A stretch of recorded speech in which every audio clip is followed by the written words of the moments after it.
to show you how to create a balloon garland from our DIY kits on today's video. So for anyone that purchases, this is how you are going to construct your balloon garland.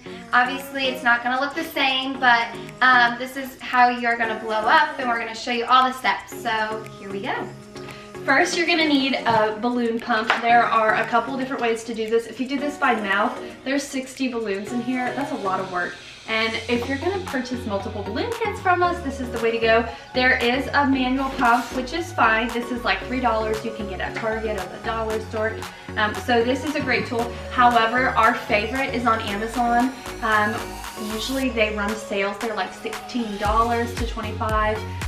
But this is the pump we use. It's just a dual electric pump. They do sell these at Michael's, but they only sell them in the single, I believe.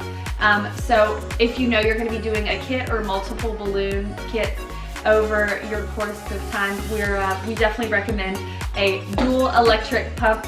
So we're going to show you how to do that. First, let's empty our kit here. And there is various sizes of balloons. So it goes from 5, there's 5, 11, 18, and then 136 balloon. So various sizes. And we always, you can double up on the 11-inch, or you can mix doing 11 and 5, but first you're going to take 2 balloons or 1, and you're going to, and I wanted to show you the difference in like the almond and round. So you want to make sure that the balloon has a round shape and not almond. So to do this and help, if you have a flat surface, you're going to push and let some air out. And there you go, you got it.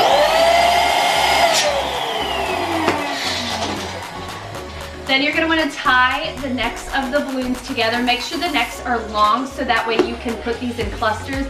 That's how you get that really organic balloon garland rather than more of a symmetrical balloon arch that was very popular.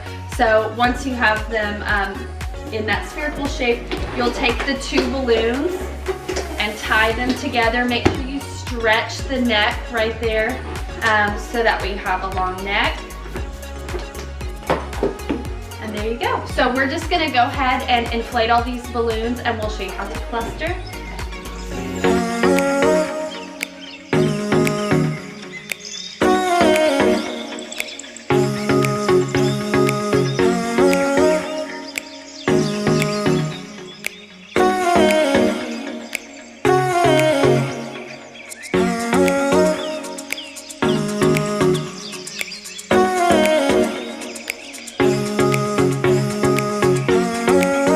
Once you blow your 5-inch balloons up, we recommend that you blow those up together.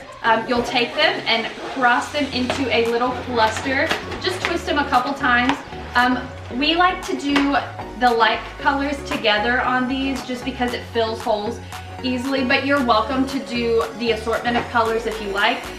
The clear bubbles, I don't know if they're in your kit or not, but the clear bubbles just kind of, or the clear balloons, look like little bubbles. And what you'll do at the end is glue dot them or tie them in with string to your kit. So you can find a place that maybe has a hole or needs a little more of an accent, and these are great for that. So we'll use these at the end. You are welcome to tie it in with your kit, but we always like doing these last. If you are building clusters for your garlands, which is what we like to do in our garlands, you will take the balloons and just crisscross them right at the neck. Do it a couple times so that way it's a nice and strong bond there, and you'll have a small cluster. You can do, we like to do clusters of 8, but that does get pretty challenging and you might be stretching out the necks a little more than you're used to. But at least 4 to 6 balloons would make it easy for. And make sure you're mixing the sizes of balloons. So you can have like a bigger one with the 11-inch. So just make sure to add a little bit more dimension into the balloon garland. You're adding different sizes into the cluster. Right, like this. All right, so we are gonna go ahead and cluster these balloons. It doesn't take very long at all.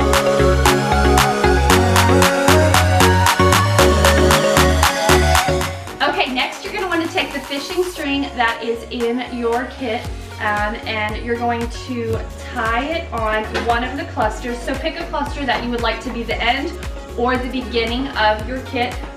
We like to use the 36-inch balloons as the end or the top, so you can start with that.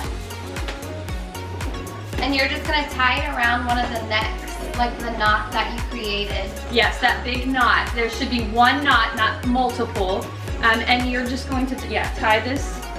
So tie a knot twice around that cluster where you have that knot and just give it a little pull. Don't do too hard of a pull because the fishing string can cut your balloons.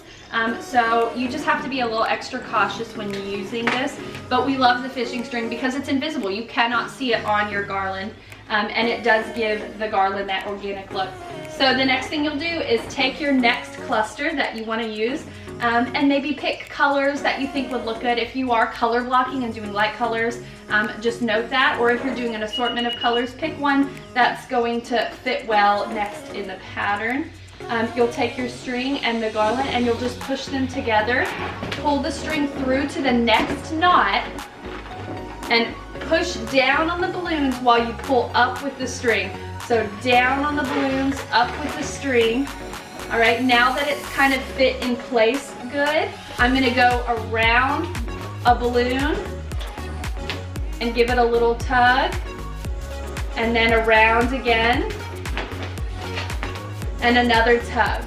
That's how you connect the clusters together to start creating that garland. You're gonna do this with each cluster. You'll put the cluster on, push the cluster down, pull up with the string, and then once it feels tight and you can't really see the string from the outside, you're gonna give that string a little tug, being cautious because again, the string can cut your balloons.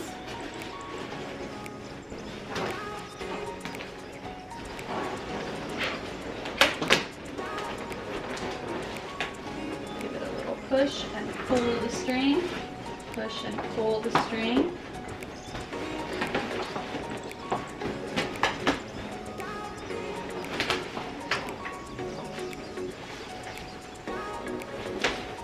So once you've come to the end of your clusters and adding them to the fishing line, you're going to wrap that fishing line around a couple times, just where you feel it's snug enough to tie it off.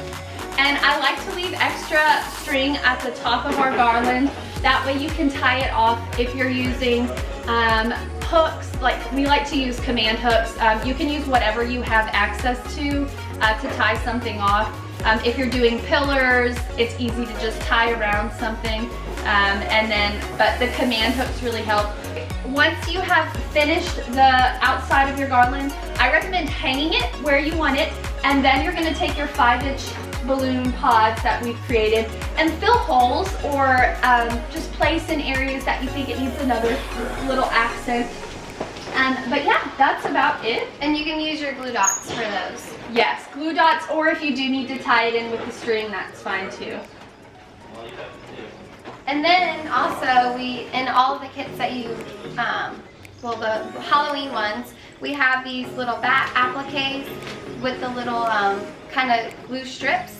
So you're just gonna add those all around your balloon garland and add a little spice to it. So if you're doing a regular balloon garland that's not Halloween themed, you're welcome to put in greenery or little feathers, just different accents that you think will go along with your theme for the day.